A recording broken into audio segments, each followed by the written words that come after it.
before I moved here in North Carolina, I used to work at Independent Okay, Film here we go. as a stunt performer and stunt coordinator. You know what's up. Really? Yeah. Boy, we may have some buffering because The wind. the streaming. Yeah, I was having a hard time opening a couple of websites here, so. Mm-hmm. Well, it's finding the right people, but you know, there's so many groups now, like for Wix. Like Mhm. Wix is like one where you can create your own website. I mean, I actually am gonna start going to a group meetup just to kind of see. I'm not a web designer by any means. I'd rather just hire somebody to do it. But there are things nowadays where it's becoming more and more simplistic, plug and play, Mhm. to where you can have something, you know. Well, right now, I actually just started a 14-day free trial with a website called ClickFunnels. We'll see what, Mhm. what happens. And they are all about having your own platform, membership sites, your launch stuff. Yes. I mean, it's a Mhm. bunch of cool Yeah. stuff. What we can do Okay. next time, which I can do with the streaming. Okay, well, here we are. Good morning, everyone. I'm Kathleen Taylor with the Nevada Women's Business Center, and you are joining us for a panel discussion about video and film. And it is my pleasure to have two fantastic panelists here. Also, I do apologize if you experience some buffering effects. We are having a few technical challenges with the stream, so hopefully the content that you will see will be still engaging. Now, I'd like to introduce our fellow panelists, and I'd like to start with Julie Mack. And Julie has been working in some form of media production for close to 12 years now. And she is the owner of J Mack Productions. And she has had the opportunity to work with several production projects, such as those with Discovery, A&E, NBC, MTV, VH1, all kind of good stuff.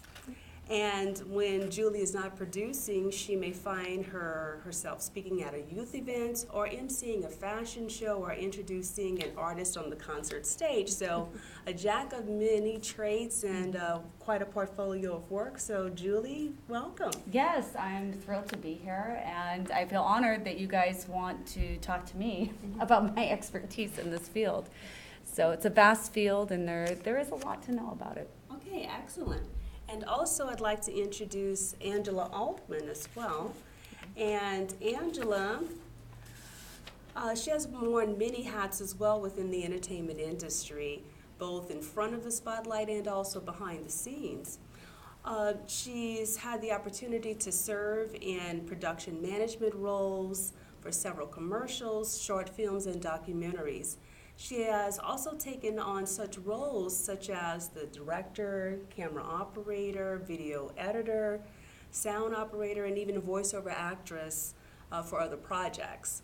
And currently, she's focusing on perfecting her skills on the technical side of production, and is in the developmental stage of starting her own production company, Be New Entertainment. So welcome, Angela. Thank you. Thank you so much. You're welcome. So with this, I'd like to, first of all, thank the audience members for being here in person, and also those of you that are tuning in on our YouTube channel as well.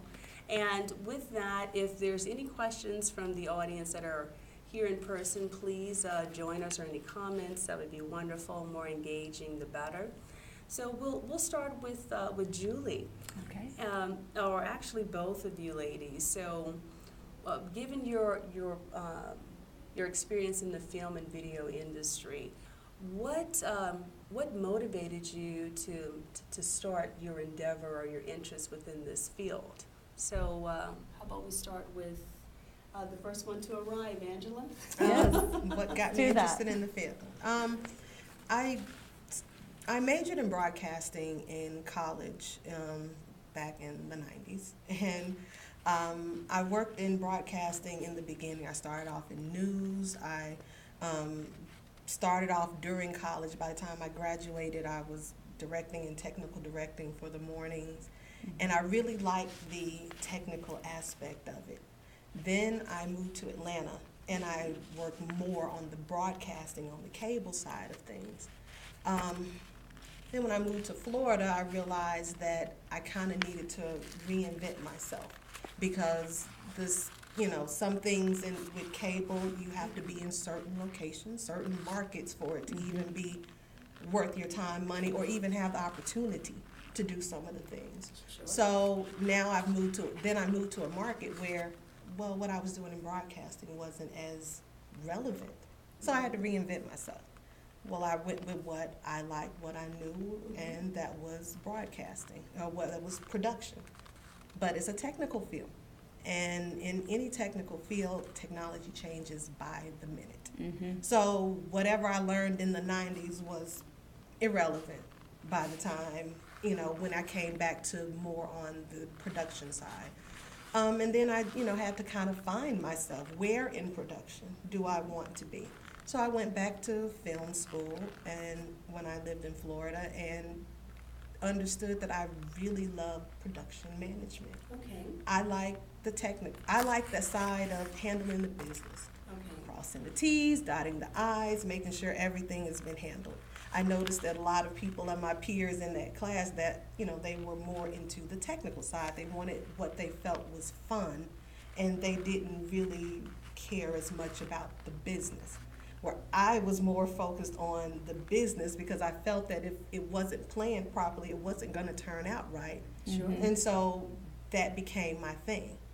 So now I've decided I wanted to do my own thing business-wise, and I kind of understand I need to learn a little bit more about the technical side than I initially wanted to, and now I'm loving that. So good.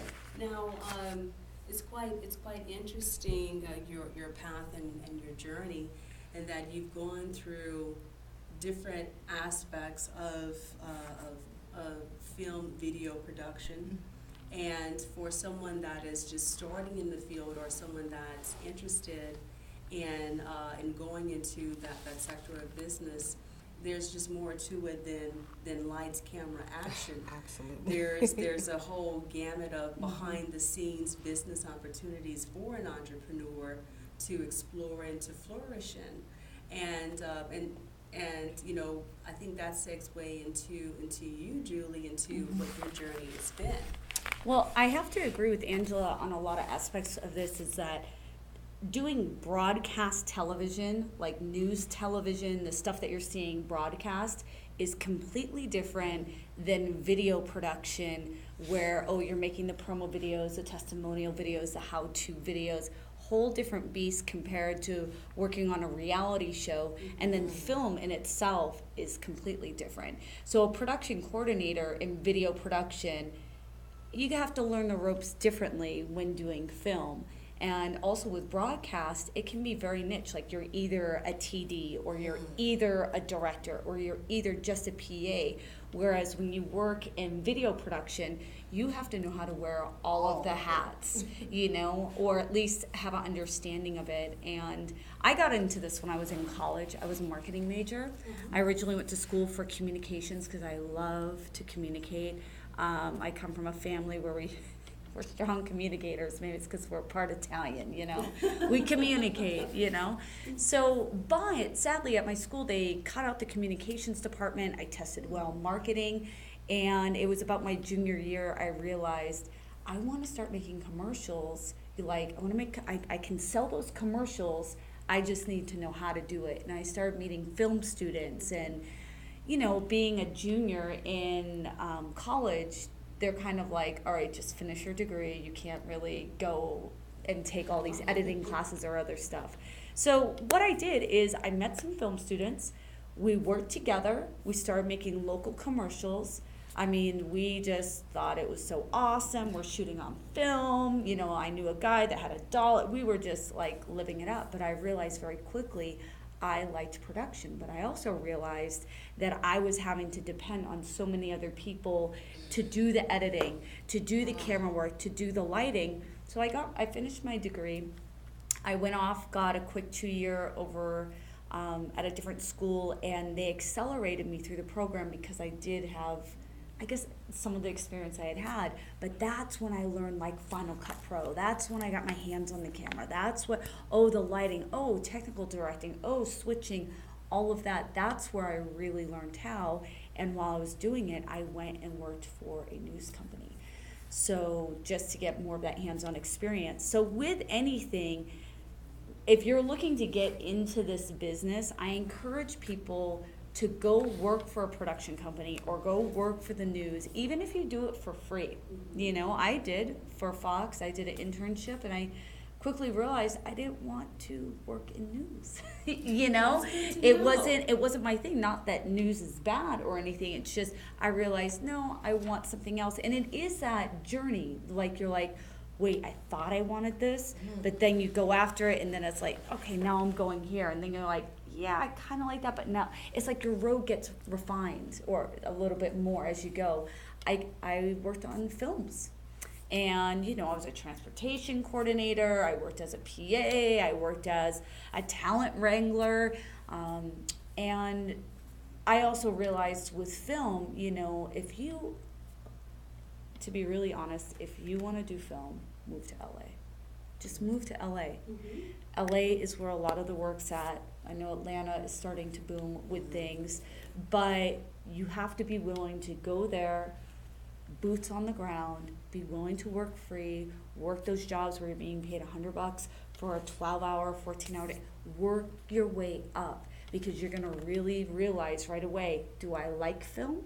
Do I still have a passion for this? Do I want to be a coordinator? Do I want to be talent? Do I want to be a director? Like, search those things and you'll figure it out. No, I don't like this, or I do like it. And that's how it was for me, to where I got to a point of, film, it's good, but it's not my passion. So I ended up working for an infomercial company where I was the producer, I was the director, I was the editor, you know, I was putting crews together, 50 people, and then when the shoot would be done, it'd just be me and the producer, like editing it, you know, in our own little world. I was also TV hosting as well. So, you know, as time went on, I realized, okay, well, I like commercials. I like that stuff. But then I had an opportunity to get into web television, because web television at the time was the new kick, right? Yes. So, and during this time, we all know broadcast was still doing super well, and there was none of this live streaming or a lot of web TV. So I discovered that, and I started working as a producer and TV host. But what I will say, what has helped me throughout the years, is I know what it's like to be a PA and not be paid much. I know what it's like to be a production coordinator and you feel like you're having to juggle 10 hats. I know what it's like to be talent. You know, I know what it's like to be stuck in a dark room editing for 15 hours. You know, I know how to deal with the cameras and whatnot. Am I a professional and super expert at every one of those roles? Some of them I am, not all of them, but I have an understanding. And so I would encourage people to just figure out what you're interested in. If it's film, dive into it. Work on productions, work on the low budgets, work on the big budgets. It's video production. You know, with video production, having your own company, you really do. It's never that you're just a producer. You're being a producer, a production coordinator, and a director at times, all in the same day. You know? I agree. And with that, our audience members, do you have any questions or comments for the panelists? I guess I do. One of my questions is, because I know Julie had mentioned about being in front of the camera and also being behind the camera. Now, would you suggest people do both or just work on one side? You know, I was told early on by many people, you'll never succeed at doing both. And I always had a drive for both, to be honest with you, and I still do. I mean, people will find me. I was at NAB and people were like, we just saw you on a big video board, and I was TV hosting, you know. I do both, and I love it. I really do love it. The talent aspect of it is very easy for me to do, and yet again, you have to remember, I originally wanted to go to school for communications. So when you're in front of the camera, it's a form of communicating. You know, the other thing is too, when I was in college, I thought maybe I'd get into radio, so I worked as a DJ for a bit too to test that. But I absolutely think you can do both. It just depends what scale you are doing it at. You know, it really comes down to that. The benefit of if you have written your content and you get to be the host of that, is you're gonna portray that super casual, super appealing, if that makes sense. You know, if you wanna be just talent, learn how to speak, get rid of the accents, learn how to dress correctly, what colors look good on camera, avoid white, avoid red, and avoid black on camera. Yes. You know, don't be what I'm doing right now. The other thing is avoid logos. Like, learn things. Learn how to use a teleprompter. For people that are in news, you know, sometimes you have a thing that's in your ear where you have to learn to be able, okay, can I communicate and still have somebody talking to me in my ear? If I could go back 15 years and give myself different advice, 15 years ago, I wasn't sure what part of production I wanted. Sure. But production now is, I love being a TV host and I love being a producer. You know, I love making everything come together. Like, let's put everything together and then just make it happen. For some people, they get overwhelmed at that. You know, some people are really good on the accounting and administration side. Some people are like, just let me direct it. Some people are like, let me just be the editor. You know, so for me, yes, you can do both. You absolutely can do both. But if you feel like you're ever lacking as the host, and if somebody can do it better, have them do it. Because it can just be, especially if this is something on behalf of your own business, you know, if you feel somebody else can sell what you're doing better than you, then let them do it. If you think you can do it the best, then do it. But yes, you can do both, but it's a lot of work. Yeah, I'm not gonna lie.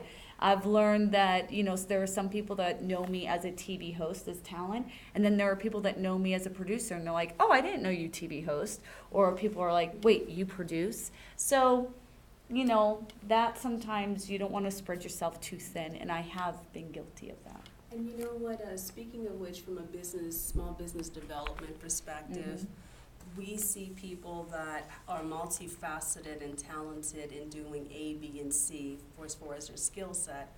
And we always try to advise a person to try to narrow their scope down. And this is where business plan development comes into play.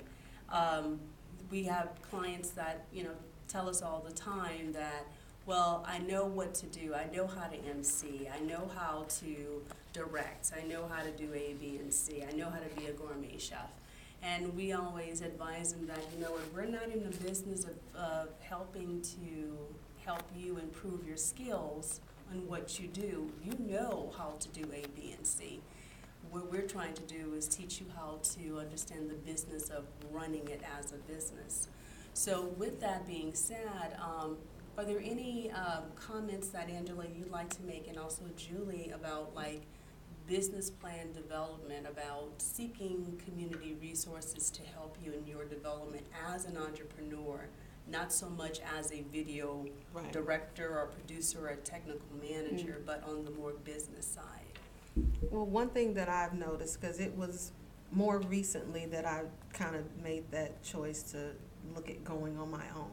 And it was through using the local resources like the Nevada Women's Business Association. Is that correct? Yeah, and the and SCORE and just different local resources. And what I learned in the process was, you know, the first thing was research. Right. And so, and as I'm going through different things to learn, you know, I had my idea, and then it was like, okay, now let's write this out and see what it looks like, what it's going to look like cost-wise, how much you can charge for your services, how much is it going to cost for you to hire, and then where does it balance? And just as she said, what I learned is, well, I mean, you can do it, but you're not going to be as productive if you don't learn more, you aren't able to do more of the roles yourself.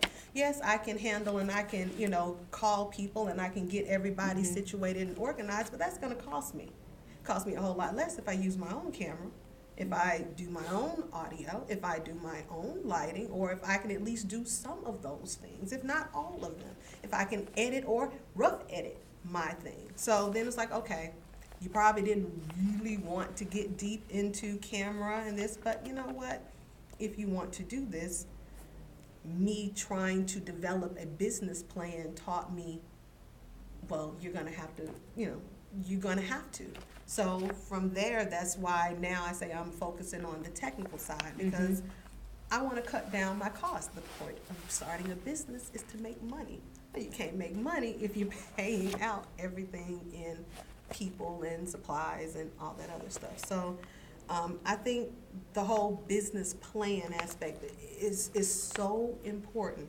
I found it very valuable to use local resources and to have people to talk to. And even when I've come to certain local business networking things that these companies offer, I meet people who do what I'm doing, who want to have some association with what I'm doing, or people who I can learn from, because I appreciated hearing everything that you said, because it made me understand that what I'm experiencing now, it feels more normal. It's like, because I've heard the phrase, Steve Harvey says a lot, the road to success is always under construction. And as you said, you go this way and then you realize, oh, it's a little this, that, and other. And doing that business plan helps to give you some perspective. And using the local resources help to give you a little mirror in your face to say, yes, this is what you say, but this is what it really is. And I don't know, I find them very helpful, and I kind of recommend people at least go visit some of them, at least go to some of the network. Even if you can't go to all of them, go to some.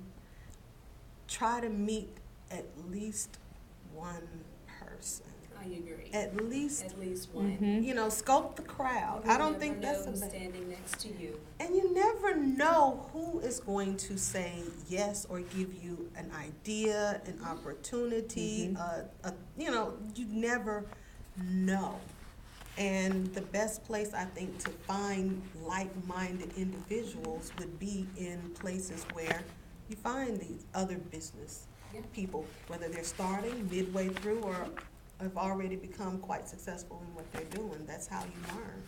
Find other people who are doing what you're doing. Yeah, I agree exactly with what you're saying, is take advantage of the resources.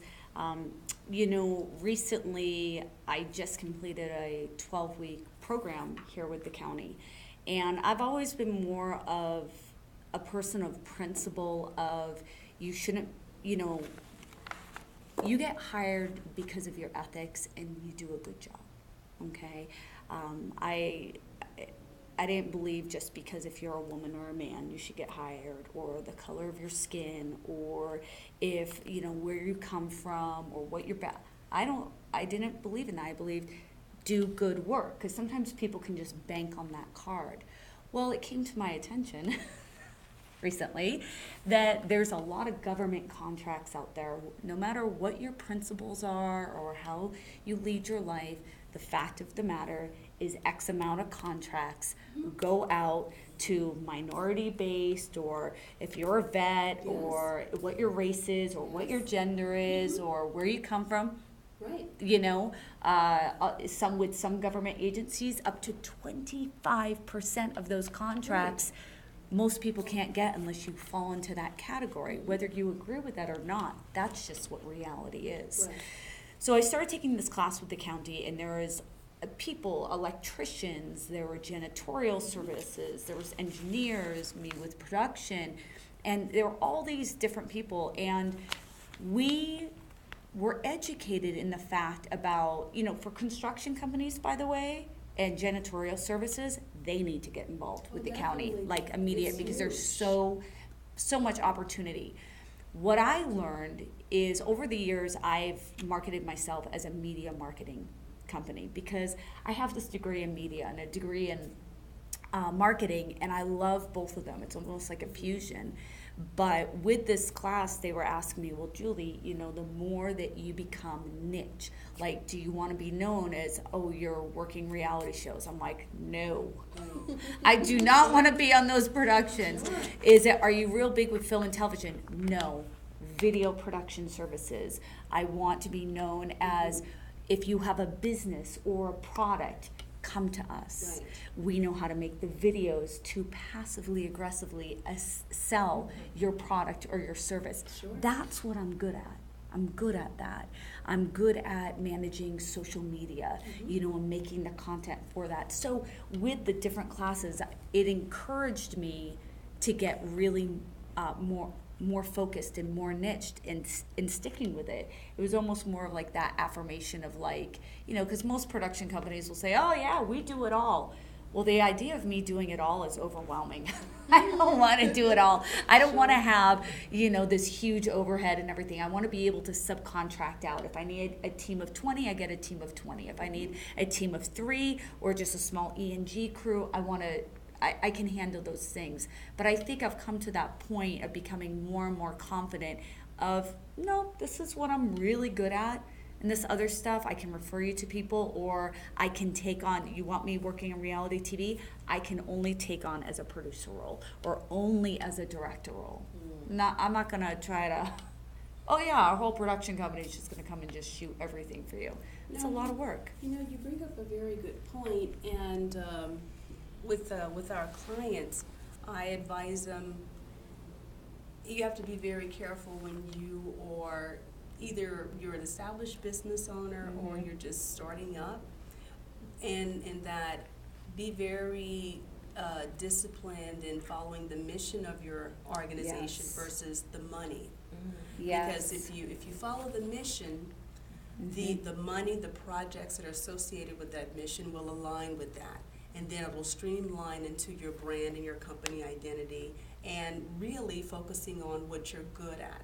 Exactly, your niche. Right, versus following the money, and there's opportunities and this and that and the other, but then after a while the mission becomes convoluted because you're running after this pot of money or this contract, and it may not necessarily be part of your niche or your focus or your mission. So could you ladies share your thoughts and your views about that, and following the mission of your body of work or your portfolio of services versus more money-driven products and projects? Angela? Well, for me, I feel fortunate that I'm generally able to choose what projects that I work on. It's not, if it's something that is uncomfortable, then I don't have to say yes. You don't have to do it. But as the more I grow, I tend to try to focus more on things that I generally just believe in. Sure. I mean, that's just me. But again, I'm still new, and I'm still learning. So I mean, I'm still learning, as she mentioned. Sometimes you have to take just different jobs for the experience. Now, I won't take anything that I feel misrepresents me. That I won't do. But still, I may take some projects that I'm just not as enthused. I just don't really so much care about the subject matter. But no, I don't think I would. I don't think that's been an issue with me. I do think you should be true to yourself. Absolutely. At all times in what you choose to do. And this business can be ugly. You can always be asked to do and film stuff that, that may go against your own code. Sure. So, or moral compass, so to right. speak. Julie? No, absolutely. I worked on a reality show that so went against everything I believed in, and at the end of it, literally the day after I ended up in the hospital with spinal meningitis and shingles, and I think it was just my body with the stress. Can I say it was just from that? I don't know, but I was working 15-hour days for over a month. And working on a show where I went from a coordinator to them wanting me to direct talent and ask them to do things. I was like, I don't know about this. But it made me realize, now listen, there's reality shows I love to work on. Working with it, and I said earlier, reality shows I stay away from. That's not exactly true. A lot of the drama where it makes people bring the worst out, I stay away from that because that does affect the crew. Like you have to at one point say, do I feel right about this? You know, like if God was standing right next to me, would he approve of this? Like, I know it sounds a little extreme, but like, you know, you almost gotta go, you know, would I want my children doing this, or my sister doing this, my brother doing this, or, you know what I'm saying? Sometimes you have to stop and be like, the money's not all that. This is what I suggest to people, is explore what your niche is. It took me a while to find my niche, because I was like, well, I could see myself doing this. I'm a visionary. So I could see the potential of this. I could see the potential of this. But just because you see the potential of something, you got to see where your stress level is. Do you enjoy it? Absolutely. You know, what comes natural? Like my mother once said to me, she said, do what comes natural. Like what's naturally you good at. You know what I'm saying? Absolutely. There are people that are really good writers. There are people that are really good editors. I will say this, you need to be intentional. If you do have your own business, you are going to have to wear multiple hats. And Right. you are going to have to be willing to put budgets aside, or keep in mind when you're bidding out a project, okay, I'm going to need animation done or whatever it is. Keep that in mind, you know? And the worst thing that can happen is a client says, oh, this is too much, I can't do it. And then say, okay, well, we can't have the animation. You know, because you have to hire out for that. Know what you need to hire out for and what you're willing to put a budget aside for that. And then know what you can do. But you have to be intentional about learning. You know, Final Cut came out with a whole new program, and I would say 80% of Final Cut users went to Adobe Premiere, which Adobe Premiere is fantastic. But they just were like, this is too complicated. I had to put 60 hours in of learning a whole new program. Wow. That took a lot of time to learn. You know, be intentional about taking classes. You know, I went to a conference recently where, you know, social media is constantly changing. Well, educate yourself. So I just encourage just to, yes, we're adults and you can be like, oh, I've been in this industry forever, but stay humble because there's always somebody better out there than you. Stay humble, be willing to educate yourself, be willing to find your niche, and be willing to say no to things. Because when you spread yourself out way too thin, you never become a master at something. Very good. You Well know what I'm said. saying? Absolutely. And so over the years, I've had to learn this, but all I can share is the things that I've learned. The other thing I just encourage is take advantage of the county classes out there. If you really do want to set up a business, Sure. you know, even the programs that you guys are offering, the Sure. classes, take that time to be intentional, to educate yourself, because man, I learned that about bids and jobs out there that I was like, oh, I had no idea this was out there. I learned, hey, you need to make a capability statement Right. out there. Hey, you need to have this. Hey, you can't just preach and say you do this, but then you're not representing yourself on that same level. You know what I'm saying? A lot of times we can be the cobbler's child, Yeah, you know? This is true. So, but yeah. That state, had never even heard of the capability statement until I started attending some of the local meetings. And when she mentioned about educating yourself, and again, I told you I'm learning the technical side from classes. I mean, I don't know if you always have to go to film school, but you do need to find a way to educate yourself on how to do those things. YouTube has been a great friend. Yes. I bought my camera, I am able to go through YouTube video for this model camera, how do you operate it? Tons of videos, techniques for whatever, camera, lighting, whatever your equipment and whatever you're trying to do. YouTube, there are tons of people who are There is. teaching you. Film, whatever aspect of it, whether it's writing, whether it's the directing or the producing, things you need to know, just things that you might forget. There are millions of videos on YouTube that you can educate yourself. And I've also noticed, for filming, my experience, I guess school is fine, but people don't really care about so much what school you went to as much as what have you done. What is your Connections. experience? Who do you know? What is Connections. it's who you know, is what you know, and not necessarily what school you went to for film. I mean, you can, and even on the idea of school, people go into school to say, well, I can get an internship that way. And yeah, that's usually true generally in a lot of fields, but in film, being that people, a lot of productions, especially on the smaller scale, could use some extra help for free. And I've Welcome noticed I don't have to be a student to say, hey, I would like to learn under you and I would like to do some work with you and this, that, and the other. And I would like to learn that people, you will be amazingly surprised at how many people will give you an opportunity. Mm-hmm. I agree. Mhm. Are there any comments or questions from the audience members? Okay. Now, I'm really curious to share kind of like the framework with someone that is thinking about going into film or video production in some aspect.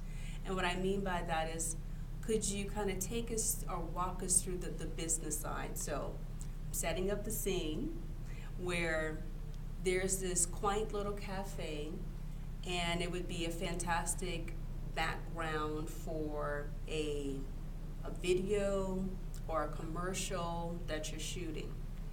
Okay, you identify that location. Then from there, how do you approach the business owner and then the whole contracts and all this other permits and all this other stuff that's involved in all of that in order to secure this location for your project? So, Julie. Sure. Well, first of all, is this a union or a non-union project? That's what you find out first. Do you have money or no money? Okay, so that's number one. Finding out what your budget is. Where is it going to air? Is it going to be on web or national TV? If it is a union project, you need every permit. You need everything to be covering yourself. So if you saw this cafe, first of all, you'd see in your budget, okay, we have X amount of dollars for locations. Okay, this is in the county of where, so okay, I may have to get a permit. Okay, so you go and you approach the person, hey, is this space available? If it is, you write up an agreement with them of we are going to be filming here on premise. You make it clear of, hey, we need all this stuff taken out. They'll probably ask, well, if anything's damaged, are you guys willing to replace it? You have those in your clauses. So you know what I'm saying? You have all of that. Once again, with your production, you should always have production insurance. You're bringing in your equipment, or if it's rented out, you know, there should always be production insurance, liability insurance, even additional, because let's say your whole production company is going to go out there and it's your cameras, your lighting, your audio, your whatever. Well, you have insurance for your equipment, but then you need to have production shooting day insurance, which depending where it's at and how many people is going to be there, can be anywhere as low as $200 to over $1,000. It all depends. But it's a process of you approach them, hey, we can offer X amount of money. Do you agree to these terms? Just like in a contract with anything else, you know. But with production, you always make sure you have insurance. You know, you always make things clear of, hey, we're not liable if your wood floors get scratched. Like that's something you're taking on in order to have this $1,000 payment or whatever it is. Absolutely. Stuff like that. Okay, that was fun. Now, excuse me, looking at it from like a personnel management perspective, from the perspective of talent, you touched upon that a bit. I'd like to touch upon the whole partnership of the production crew, of the director, of the producer. This is like a part of business too, and they're the people that you're working with on this project. So how important it is that you work with someone that you're on the same page with, and you know, each of you know what the expectations are. Is it that the producer, and I'm just assuming here, making an assumption, the producer, since this person is funding the project, then do they have more clout, more control, or is it the director, or is it the person that executed the contract? I mean, from your experience, Angela, I could think you it kinda- varies. I think it depends on, each situation is kind of different. I mean, you do want to get along with the people that you work with. That can make it very complicated when you have people who have different ways of communicating and different visions for the project. That can be complicated. So for their communication, key. But I don't know, I think I'm gonna let you move on to this one for just a moment. Sure, Yeah. sure. Usually in the typical world, including with film and video production, the producer is king. So a producer hires a director. It's the director's job to bring the vision of what the producer wants. Okay. A producer usually will be overseeing what the scripts are going to be. Remember, the producer's the head, and then it just funnels out. So it's a producer's job to be giving the director saying, hey, here's the sheet, here's the shot list, this is what we need to be getting. I'm going to be very honest, on most of my shoots, I am the producer and director, because it's maybe a 3-man crew. Sure. But when you get into these larger budgets where they're able to have a 20-person crew, or if it's on a film, let me just mention this. When you're in a film, you only do your role and you do not cross into somebody else's. It is very territorial. If you are a dolly grip, you only deal with the dolly grip. You're not moving that stand over there. Even though you could easily move that light stand and adjust that light, the grip guy has to. So with union work, which most people are union when they work on a union film, they get paid very well. Everybody that works on films, they get paid really, really well if they are part of a union. But the union has very strict codes about what your job is and what your job isn't, because if somebody gets hurt or somebody wants to sue, there's all this drama. Most people don't want to sue because the union, there's so many benefits to it. If you're on a non-union production, including a film, people tend to be a little bit more apt to be helping each other, and where roles can muddle a little bit, if that makes sense. Exactly. And that's where it's like, we always have to remember, like, there are times where I've seen directors where producers are just like out of control. Most producers aren't. But where the DP knows, okay, there's not just one producer, there's other people involved, and I just need to get this done. But for the most part, if you're a producer, you're the head. If you're the director, you want to make your producer happy, because ideally you want to work with them. Are there difficult people? Absolutely. Have I worked with difficult people? Absolutely. But from the things that I've done right and the things that I've done wrong, I've always learned the best thing to do is always say, sure, not a problem, and stay humble, even if you think they're crazy. You know what I'm saying? Yes. It's like, because you always want to know that when people think of you, that they'll have a good impression. Yeah, I mean, I've had producers refer me, and I was shocked. I was like, oh, they were very difficult to deal with. And I've had people call me up 6 months later saying, oh, so-and-so with so-and-so referred you. And I'm like, oh, okay. That paid off. So, this is the thing, guys, is look, the best thing you can do to educate yourself about this is just go work on some productions, because you'll quickly realize, okay, what a director should be doing, what a producer's doing, what a coordinator's doing, and you have to respect each other's roles. A lot of people with like a production assistant, it's one of the lowest positions. And a lot of people are like, well, you're a PA. Never have that attitude of thinking that you're above somebody, ever, because that PA can end up directing you or producing you. And exactly. Right. So I always tell people, never, ever, ever think that your job is better than somebody else, or just because you're getting paid higher. That tends to happen a lot, though. I would encourage you, the best thing that you can be doing is always treat everybody equally and with respect. And if people are out of line with their roles, then you as a director or even as a producer have to call that out and just be like, listen, I need you doing this and I need this done. You can give direction with being kind. I agree. Kindness Yes. is king. Yes. I agree. But you don't have to be plowed over though either. Sure. Don't be Sure. afraid to ask questions. Right. For me, there were a lot of things I was confused about of like, well, what does this role do, and what's the average pay rate for an AD or for this? And I've humbled myself a lot of times where I've called people up and said, I know this sounds like a really dumb question and I should probably know it, but hey, what's the average rate for this? Or doing the research like you had mentioned earlier, but it all depends, like Las Vegas is a different market than an LA market, Yes. or from a Miami market, or whatever it is. So you always just want to be fair. And just another thing real quick too, somebody had mentioned this a while back, a person was saying, well, I don't know, like I feel like I should be getting paid this amount. And he said, well, he goes, all you can do to people is say, what's your budget for my position? And if they shoot something really low, you can be like, well, I'm usually this amount of money, but maybe we can work at the middle of the road for this. Or sometimes they could say, well, our budget is this amount of money. And you're like, that's perfect. Or that's above what I thought. Or, great, let's work with that budget. You know what I'm saying? So I thought that was really wise, because in production, budgets are different. There's not just a standard rate with things. It isn't. It's not.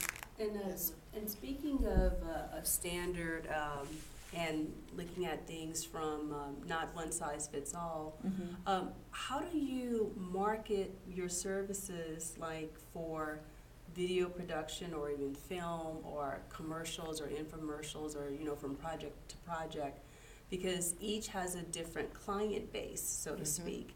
So could you share with the audience how do you market your services? I market my services at this point, through my networking, through going to places and meeting certain business owners, and I'm good at going, if I see something that I'm interested in learning, like I said, I will go to a place, like I might knock on Julie's door. I don't know, just say, hi, it's me. I just wanted to tell her say what it is that you want to do. I've learned that too. Closed mouths don't get fed. You say, hey, this is who I am, this is what I want to do, this is what I want to learn, this is what I can give to you in my services, and I would, this is what I would like to learn from you. You can say yes, and you can say no. In addition, and when it comes to the businesses, it's the same thing. It's like, this is what I do, and I will talk to a business. I'm like, well, I've looked at your website, and I've noticed this, that, and the other, and I think a video could be good here. Talk to people. I think going straight to the sources, and it ends up being a numbers game. Some people are going to say yes. Some people will say, well, give me a quote, and some people are going to like it. Some people are not, and some people are going to say, okay, let's do this. So it's a matter of just talking to people. I think you should go to networking events, and I think you should go to Dutch your finger. I'm not opposed to letting my fingers do the walking. Going on, there are so many meetup groups and social media pages for companies where you can see what's going on, who's who, who's doing what, who's looking for what.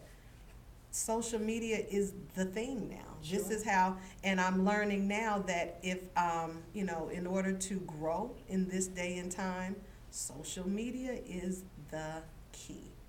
So I say, I'm just now getting my Instagrams and all that kind of stuff, because I do Facebook, but I haven't done the rest of them. But now I'm understanding, well, you will have to have a presence in social media, and it tends to be a more economical route to go. Yeah, it's very economical. So yeah, networking, places, meetups, social media. That's how I say market yourself. Your turn. I'm sure you got some good ones. Yeah, now it's quite interesting with your recent development and getting certified through the county. Yes. That opens up a whole different client base for you to a degree. So, for example, if the city of Las Vegas or the city of Henderson or let me back up here. Let me retract what I just said. If Clark County has a project that calls for a video production, and you are certified you're a certified woman-owned business owner, and the funds for that project is set aside specifically for that certification. Then, in addition to the business owner or the doctor that wants to create a documentary about his experiences and his career, the Clark County is a very different client from those types of individuals. Mm-hmm. So it's refreshing to know that through your education, Mm-hmm. through your development, and going through the extra mile of getting certified, you've opened up another door for marketing to a particular client. Sure, and I'm gonna be very honest. The county, you're dealing with the county and you're dealing with the government, and there is not a lot of opportunity for marketing or video production. Okay. But there's always that random, you know? And the thing is for you to be on NetGem or to be on these different sites where they give you the postings and making you aware, hey, this is a possibility, you have to get these different certifications. It's not just like one certification. There's a lot. I'm actually just finishing up on another certification this next week, but it's worth doing because at least then you have the opportunity. Right. And the other thing is that I want to just let you guys know, when you work with the county or with the government, it's not a buddy business for the most part. It's usually what it comes down to is what's the bottom line. They Yes. take the lowest Good number, point. Good and point. you have to look at it and say, can I really do it at this? Mhm. And if you don't feel like it's worthwhile, you have to step back because it may not be worth it, or it may be a great contract. But there is a lot of paperwork. There's a lot of hoops you have to jump through. It's not just a case of, oh, click here, see my profile, we're good. There's a lot of work that goes involved. And for me, I love the creative, the visionary side. Okay, let's round up people, let's coordinate. I'm really good at that. Doing the research and what are the laws and everything else, I'm like, oh my gosh. Yeah, it's a It can be lot. overwhelming. So if you have the luxury of being able to have an assistant or hire people in-house, do it, because you could have a person that's just dealing with potential contracts all the time. If you don't have that luxury, be willing to set aside, okay, once a month I'm going to, or once a week I'm going to set aside X amount of days that I'm going to do this research. Whether sometimes in life we have to do things that we don't necessarily like, but if you want to see these other opportunities, I agree with her with the networking. Absolutely. Go to the different networking events. You'll be surprised of who you can meet up with and whatnot. So just like with any business, you have to put your foot in front and then maybe it's a baby step and then it's a larger step. Mm-hmm. You have to start someplace. The analogy I've heard for years is put your foot on the escalator and it will bring you up. Right. You may get off at level 1 or level 2 or level 3 for a bit and then go back down to 2 and then back up to 4. You know what I'm saying? But you have to start someplace and it doesn't happen overnight. Right. And honestly, you have to be your own self-motivation at times. Yes, you And do. I'm just going to speak on behalf of a woman-owned business. It is tough. Like it can be really tough at times, especially if you are in an industry where, like here in Las Vegas, there are hundreds of video production companies out there. And you have the good old boys where everyone's always, the buddy system has worked Right. together. You have the smaller companies. You have to remember, everybody's looking out for themselves. Sure. But if you can be that person where be willing to share some of that bread, Mhm. then people will want to share some of their bread with you too. Absolutely. Right? Right. So there are other production companies where I've known, hey, I don't have all of this equipment and I need the extra hands, and instead of just hiring individual people, I'll call a production company and say, hey, are you keeping all of your guys busy this week? Oh, you're not? Well, why don't you send a couple of them with me? And businesses appreciate that, Yes. where Yes. it's like, hey, the money's coming on in. So I do believe in networking, introducing yourself to people, because communication like that doesn't happen anymore. Too much is on social media. There is a benefit to social media, but the good old days of customer service, of picking up a phone, or you could just stop by and, hey, talk to somebody, that doesn't exist. But take that initiative and do that. Because you'll be really amazed at how people will be impressed with that, That is very true. right? Very. So just don't give up. If you're passionate about something, stick with it, and just always be willing to, it's almost like clay. You have the clay, you love to work with the clay, but be willing to be open that whatever you're forming, it may shift a little bit. Right. And that's okay. That's okay. That's I okay. agree. Don't break over it and just give up. Just be willing that maybe it needs to shift a little bit more. And try to be positive about it. Yeah, roll with the punches, absolutely. There are tons of benefits of having your own company, tons of benefits. But then there are those other things where you're like, oh, Stresses. there's a lot of extra hard work. Yeah. So hopefully, when you start a business, you'll gradually see this. You may do this, you may do this, but as long as you're steadily doing this, Yes, some action behind it. right, Yes. right, So it's a constant evolving process, just like us as human beings. Just because you're 30 or 40 or 50 doesn't mean you know it all. Right. We're constantly growing. Somebody used the analogy to me one time, just saying, you can even just look at like your own personality. With a baby, if a baby's not growing, there's something wrong. Well, if you're not growing as an individual, right? And it's usually from the hardships or, oh, I made a mistake with this, that you usually get back up and it makes you stronger and better. And the same thing with your business is if your business isn't being financially stable, you got to relook at something and say, all right, I need to hunker down. Maybe we need to sell this equipment, or maybe we need to hold off on getting this teleprompter, or maybe we, you know what I'm saying? And okay, maybe I need to pick up these extra smaller gigs that I usually wouldn't do, Sure. but I need to be willing to do them. You know what I'm saying? Yes, So, absolutely. but yeah, get yourself out there, and remember, you are a representation of your company. Exactly. So Your if you brand. lose your cool, that reflects your company. Even the case of the way you talk to people, the way you present yourself, but if you say you're gonna do something, do it. Yes, your word is your bond. Right, and don't blame others. We Even don't- though if the yes. others blame it, you have to be accountable for, okay, I said I'd do this, I'm gonna do this. Even if it costs you a little bit on your end. That's something that I deal with, that I've learned, that if I say I'm gonna deliver something, I'm gonna deliver it. And if something goes wrong or whatever, and it's on my end, tough, you gotta deal with it. Absolutely. Even if it costs you something, it's, your reputation is really key. And to be honest with you, I think with time, that's what pays off. Yeah, it really does. In audience members, do you have any questions or comments? Okay. Now, in closing, this has been a fantastic and engaging conversation. I'd like to quote something from your bio, Julie, and it states, pardon me, Yeah. and it states, she understands that a visual can affect an atmosphere, which in turn can set a mood, feel, or vibe.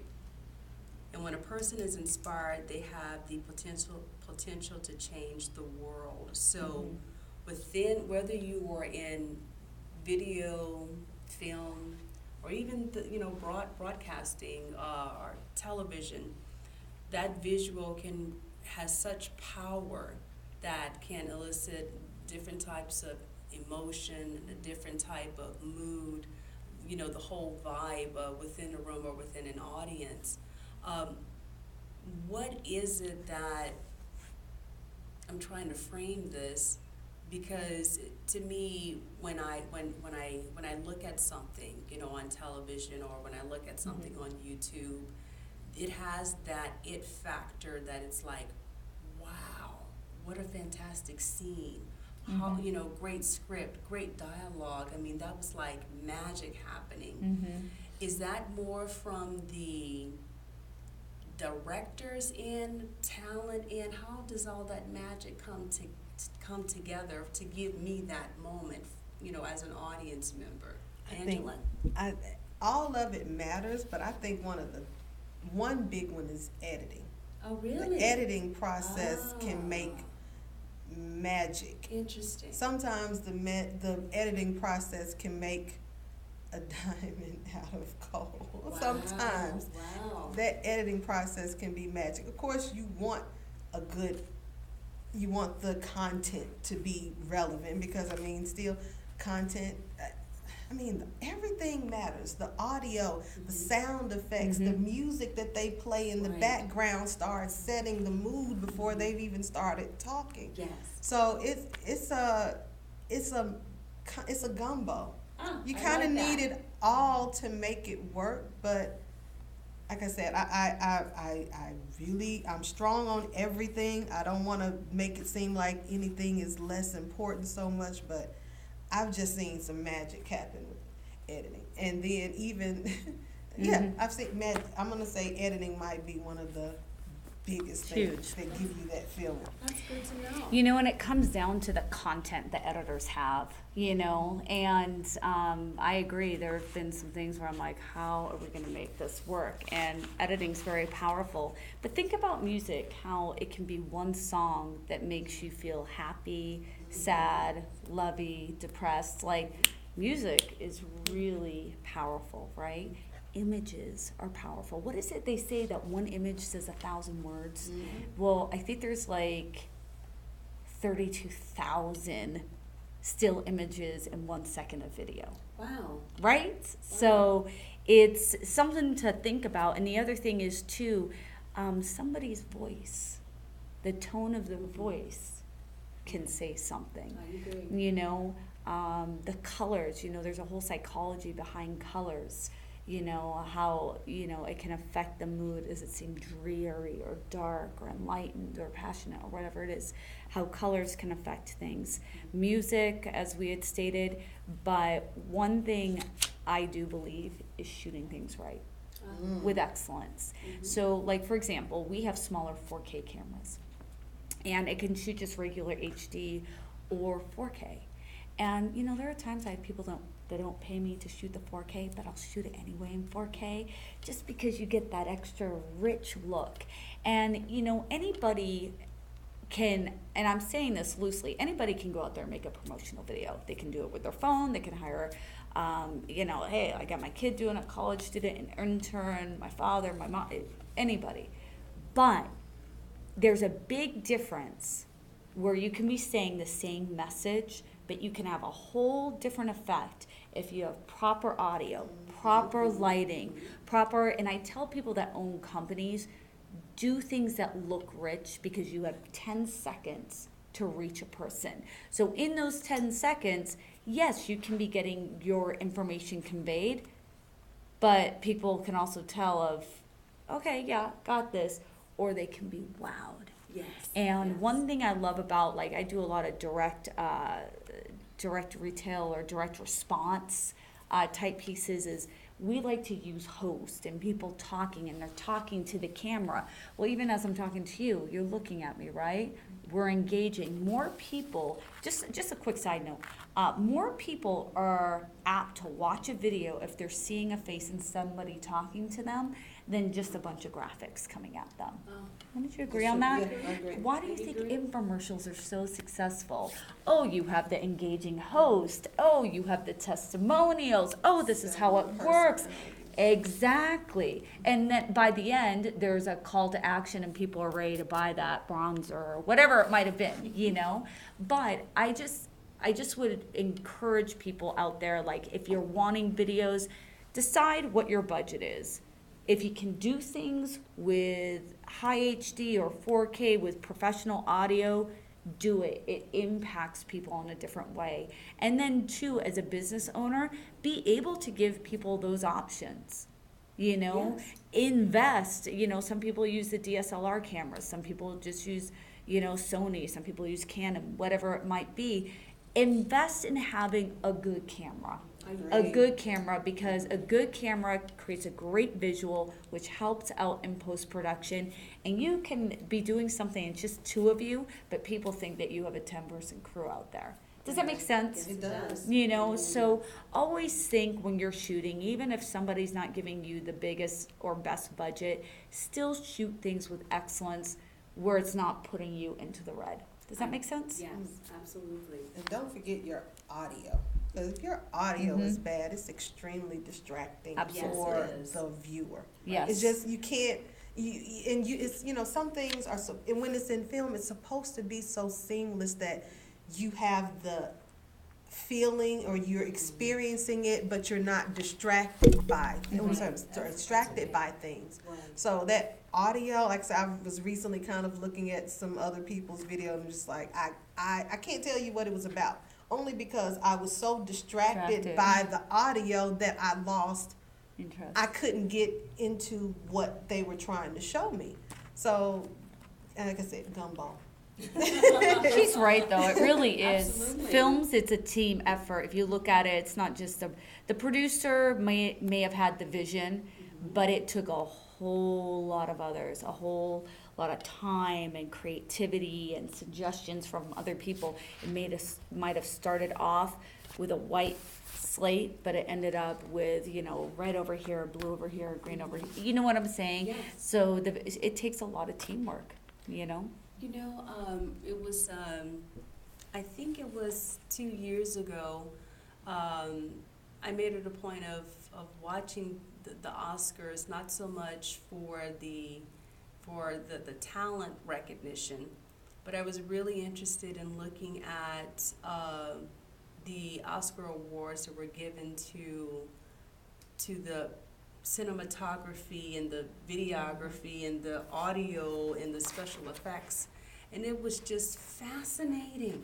how all of that is basically like the gumbo that really makes, in my opinion, the talent shine. And then it's like this great synergy between the talent and then everything else that comes together. It's just fascinating the different categories, that was recognized. So having said that, we've had some really good gumbo served here, in reference to our conversation today. And I'd like to ask each of you, are there any pearls of wisdom that you'd like to share in closing with the audience? I would just say, get an idea of what direction you want to head in, and I totally support. Find people who are doing what you're doing and connect with them. I mean, yes, it's great for me to look for businesses to work with, but I still want to develop my connections as well as my skill sets. And what better to work with people who are already doing it. Sure. I can always learn something from other folks and to improve it. So find what you want to do. Find the people who are doing it and get with them. That's me. Thank you. That's great advice. That's absolutely good advice. I would say find what your niche is.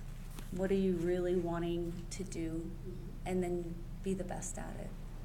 And it doesn't matter how old you are, if you're 18, if you're 25, if you're 35, 45, just do everything you can do to be really good at your niche. And if your niche includes a couple things, be really good at those things and be willing to educate yourself, because film is evolving, social media is evolving. They say that 80% of the content that will be viewed on social media will be in video format. And I absolutely agree with the fact of networking with people and being around like-minded people. Be willing to go, if there's somebody that you really admire and admire their work, be willing to go and help them out. Right. Don't be afraid to work for free. You don't want to always do that, of course, but you do want to get connected in there, and sometimes it's not about the money at that moment as much as it is the connection, the opportunity, and another niche on your resume. Because they want to know what you've done. And don't be fearful also. Sometimes we can be a little bit fearful of no, I don't want to evolve because of, we'll just do this. Be willing to set aside hey, no, we're going to start making a budget so we can get this camera. This will be the start. Don't be afraid to make investments or do something different, And if the something different isn't correct, you can always back away from it, right? Right. But be open to new things that you can incorporate, whether it's a new program, new cameras, new person working with you, new way of marketing yourself, Right. So that's about it. She mentioned being humble. And I Yes. do want to say that important because you never know who's watching you. Mhm. And even if you are dealing with difficult people, when you're dealing with difficult people on a set, understand you are not the only one seeing that person is difficult. Everybody on the set sees that they're difficult. Mhm. How you handle it, they've already made their presentation to people and people have made their judgment on them. How you respond is how people are going to judge you. And just the idea that you were able to deal with such a difficult person may be just the thing that gets you that next gig. So, Mhm. I just, yeah. Very good. Thank you for that. All right. In the face of adversity, it's how you respond to it, right? And that's in any walk of life. So this has been fantastic. Thank you so much, Julie Mack Mhm. of J Mack Productions and Angela Altman of The New Entertainment. And thank you, audience members, for coming here today for our panel about video and film. And thank you so much for tuning in during the live stream on our YouTube channel. I'm Kathleen Taylor with the Nevada Women's Business Center, and thanks so much for tuning in, and have a good day. Okay, yay, awesome, Yay. ladies, awesome, thank you. People really should be